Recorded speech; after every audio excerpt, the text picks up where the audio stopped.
बिस्मिल्लाहिर्रहमानिर्रहीम। अस्सलामु अलैकुम वरहमत अल्लाहि वबरकातुह। मैं हूँ हकीम मनीर मुश्ताका और आप देख रहे हैं रमूज़ हिकमत यूट्यूब चैनल। ईद उल फितर मुसलमानों के लिए खुशी का अजीम मौका होता है और असदन ख़वातीन की तैयारी मेहंदी के बग़ैर मुकम्मल नहीं होती। बाज़ार में मिलने वाली मेहंदी में अक्सर केमिकल शामिल होते हैं जो जल्द के लिए नुकसानदा हो सकते हैं। आज मैं आपको एक ऐसा आसाना और मुअस्सर नुस्ख़ा बताने जा रहा हूँ जिसकी मदद से आप घर पर कुदरत या और गहरी रंग वाली मेहंदी तैयार कर सकते हैं। यह मेहंदी जल्द के लिए महफूज हो गया और उसका रंग भी देर पा रहेगा। तो आइए जानते हैं कि यह नुस्ख़ा किसे बनाया जाता है। यह एक दिलचस्प और रवायती नुस्ख़ा है जो मेहंदी के रंग को गहरा और देर पा बनाने में मदद देता है। आइए इस पर तफसील से बात करते हैं। ईद उल फितर के लिए आमदा मेहंदी बनाने का तरीका।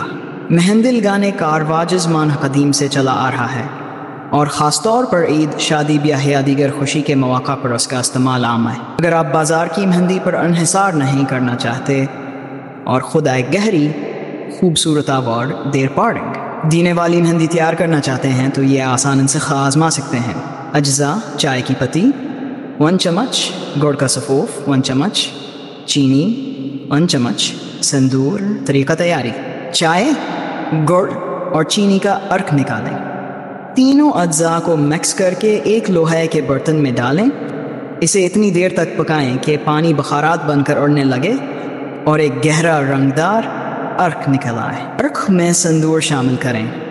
हासिल शुदा अर्क को छान लें और नीम गर्म होने पर इसमें निस्फ चम्मच संदूर डालकर अच्छी तरह मिक्स कर लें। इस तैयार शुदा मिक्सचर को मेहंदी के पाउडर में शामिल करें और चंद घंटों के लिए रख दें ताकि मेहंदी अच्छी तरह रंग पकड़ ले। फ़वाइद: यह मेहंदी कुदरत यावर केमिकल फ्री होगी जिससे जल्द को कोई नुकसान नहीं होगा। चाय के पत्ती और गुड़ मेहंदी के रंग को मज़ीद गहरा और देर पा बनाते हैं। लोहे के बर्तन में तैयार करने से मेहंदी में आयरन शामिल होता है जो वास्के रंग को मज़ीद तेज़ कर देता है। संदूर का इजाफा रंग को मज़ीद निखारता है मगर उसमें खालिस संदूर इस्तेमाल करना ज़रूरी है ताकि जल्द पर कोई नुकसान ना हो। एहतियाती तदाबीर: संदूर हमेशा मयारिया और खालिसा इस्तेमाल करें क्योंकि नाक़िस संदूर में केमिकल हो सकते हैं जो जल्द को नुकसान पहुँचा सकते हैं। अगर आपको किसी भी चीज़ से एलर्जी हो तो पहले हाथ के किसी छोटे हिस्से पर लगाकर टेस्ट कर लें।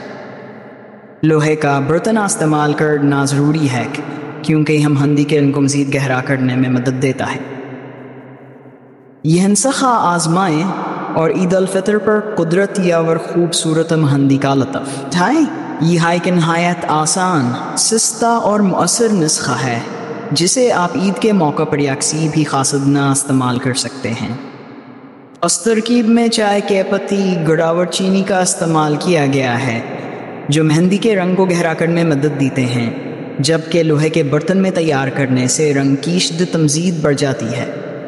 संदूर के इजाफे से रंग और भयंकर जा है लेकिन इसमें खालिस और मायारी संदूर का इस्तेमाल बहुत ज़रूरी है।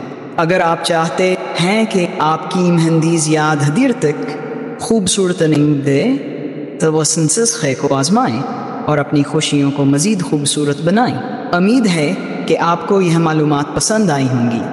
अगर आपको वीडियो पसंद आए तो लाइक करें, शेयर करें और हमारे चैनल को सब्सक्राइब करें ताकि मज़ीद मुफीद और आज़मूद नुस्ख़े आप तक पहुँचते रहें। दुआ में याद रखें। अल्लाह हाफ़िज़।